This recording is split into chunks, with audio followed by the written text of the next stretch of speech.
Hello, everyone. It's me, your Ensoulment Doula, Samar Jade, and uh, today I'm here to pull a couple of cards and to feel into the energy that wants to speak to you today. So, um, first things first, other than I'm like mildly annoyed with that thing. Um, First things first, just want to acknowledge the moon today. It is currently waning in Taurus. The sun is in Virgo still. We're moving, though, the last second of Virgo, and we're moving towards Libra and moving to the equinox, the autumn equinox, and the inevitability of the initiation of the death cycle. So, um, just sitting here with the presence and energy of the Virgin, one who belongs to themselves, with Venus and with death. So the archetype that the archetype card that I drew today is, interestingly, the warrior, number 10. And it is interesting to me that this is number 10, talking about the initiation of the death process. And 10 is associated with the completion of cycles and with the ever present looming of Pluto in Capricorn, and it will make its transition to Aquarius pretty soon. There are, if you haven't noticed yet, there are probably cycles in your life that are dying, or they're dead and they're done. One way you can be aware of this is tension, actually. Tension, this feeling like moving and continuing to work, but that things are not coming together, or things keep falling apart, or, it's when when that energy is present, it's always important to stop and to ask yourself, what needs my attention, that needs to die, that needs a burial. So if you are feeling that because we just went into the eclipse portal, we had the lunar eclipse on Tuesday in Pisces.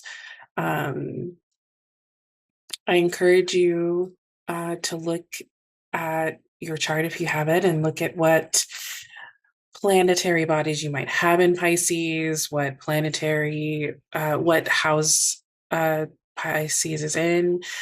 And collectively, the energy is reassessing dreams, looking at places where we may be delusional. I think delusion is not necessarily a bad thing. I think in order for any incredible, powerful shifts to happen, there has to be a level of delusion. Delusion in the sense of you may see or know what you're called to, but other people may not see and know what you are called to. Reminds me of Harriet Tubman. I'm reading this book by Prentice Hemphill, and it's called What It Takes to Heal. Amazing book, by the way. But in it, they mention Harriet Tubman, and it got me thinking about Harriet and about this idea of delusion. And most people would have considered her to be delusional. The fact that she felt called by God to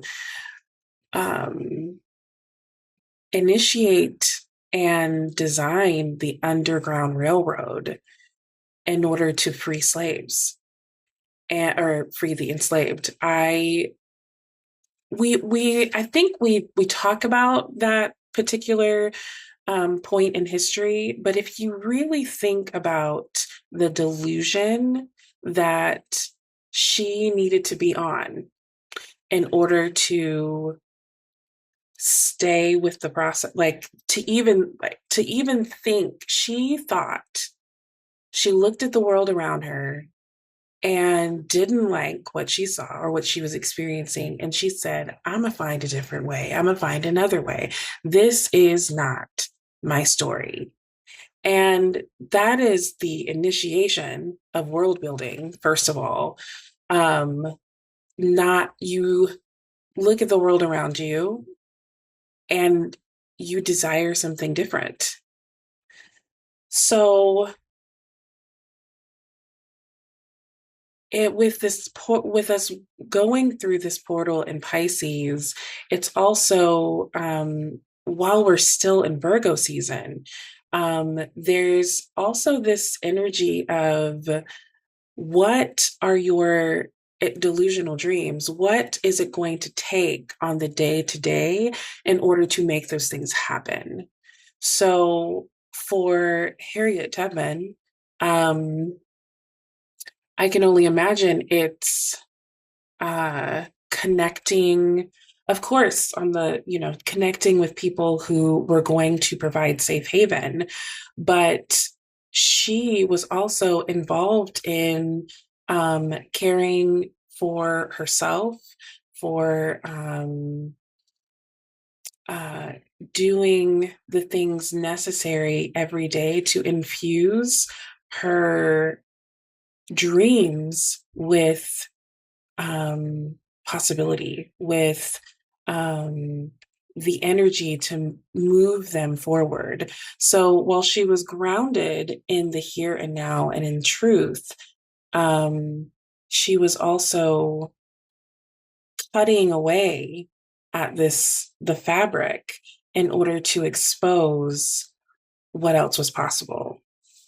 So the way that this ties to our card for the day is, the warrior, the soldier, the advocate. I'm going to read a little bit of what Kim Krans explains in the book.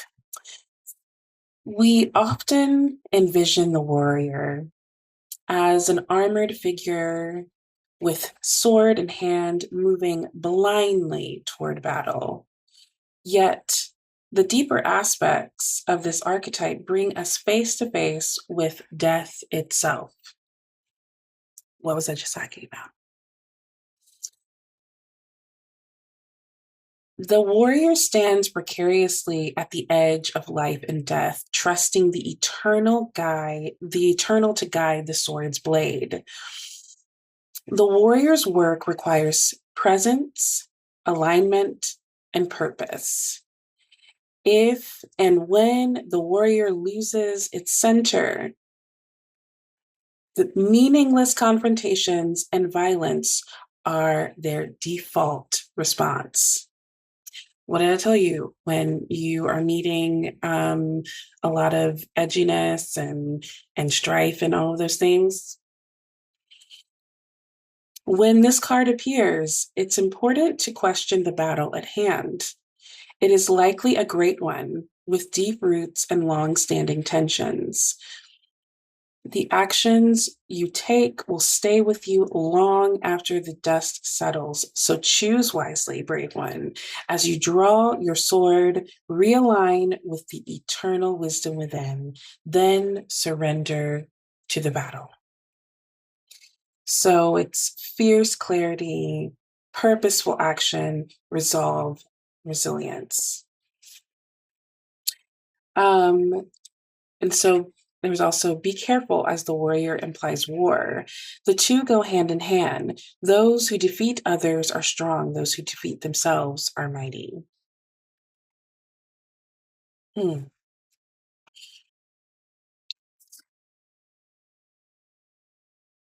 Without a true purpose, manifesto, or oath, the warrior is lost.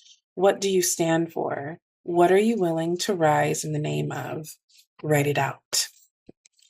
So now that we're on the other side of the Pisces lunar eclipse portal, whatever the dream is that you've been dreaming, that you've been desiring, write it down. Say it out loud.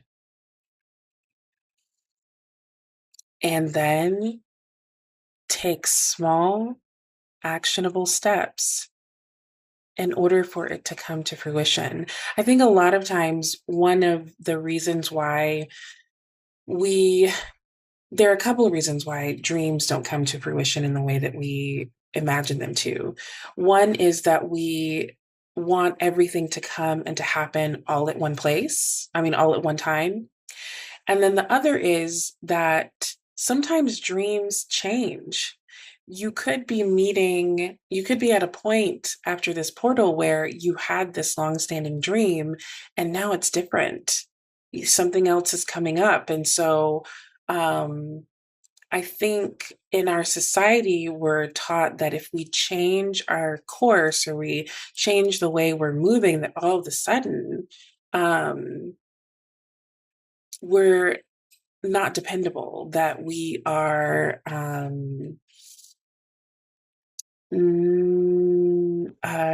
like fake, or that we don't, yeah, not dependable is a good word. I'm trying to find a different word, but I don't have one. So a lot of times we stay with a dream for too long before needing to go a different direction because we feel like we need to see it through. I did the same thing with opera singing. Training to be an opera singer was, it was paramount to me being who I am right now. I would not have met the people I needed to meet to be the person I am today. And so, while that dream is no longer my current dream, that doesn't mean that somehow I failed, or that I just didn't have what it took.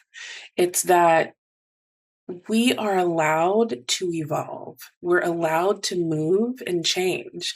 For some people, the dream stays the dream their entire life. For most of us, it doesn't. For most of us, our dreams and our desires, our dreams change. My root desire is seeing everyone, helping humanity to feel and to hold the complexity of all that they are, of falling deeply, madly in love with themselves. That has always been the desire, but the dream on top of the desire has changed. So it's okay if the dream changes. Write it down. Start to take small, actionable steps. Do not think that it's going to happen overnight or even in 3 to 6 months. I'm also telling myself this, okay? Um, that is not always how time works. And while we are working, we're learning, we are connecting, we are developing. So while we live in a society where everything is supposed to be immediate, the truth of the matter is that most of our lives don't work like that. So the last card energy I want to send you with is the it's the fairy blessings flow magical energy, and it reads, darling, don't you remember you're a badass? Keep winging it. So there's the beautiful artwork for this card. You're a badass. It's true. You don't know everything, and that's okay. Sometimes you can have a plan, and that's great. Sometimes you don't have a plan. That's still okay. It's still okay to wing shit. Sometimes you have to. I cannot tell you how many times I have started something and then been like, and then had to start it in order to know what it was. Had to start the project in order to know where it was going. When you are a part of things that you, especially that you don't see around you, you're going to have to do that in order to learn. It cannot be perfect. It's not supposed to be perfect. In fact, one of the things we're talking about in Letting Chiron Sing today is the wound of perfection. Perfection is not a realistic goal. I don't even understand why the word exists in English, because it's not attainable. You don't even see perfection in the world around us. So the fact that has been something given to us by overculture, that needs to be a goal, like, oh, girl boss, like, hashtag girl boss, it's perfect. No, that's not natural. It's not. So I want to thank you for listening, for being here, for being you. Remember, you are a badass. Allow that inner warrior to walk you through the process of making your dream become a reality. Give that warrior something to do, because otherwise it's going to just be fucking shit up. And as death comes, allow space for it and allow for the newness to seep into your life. Until next time.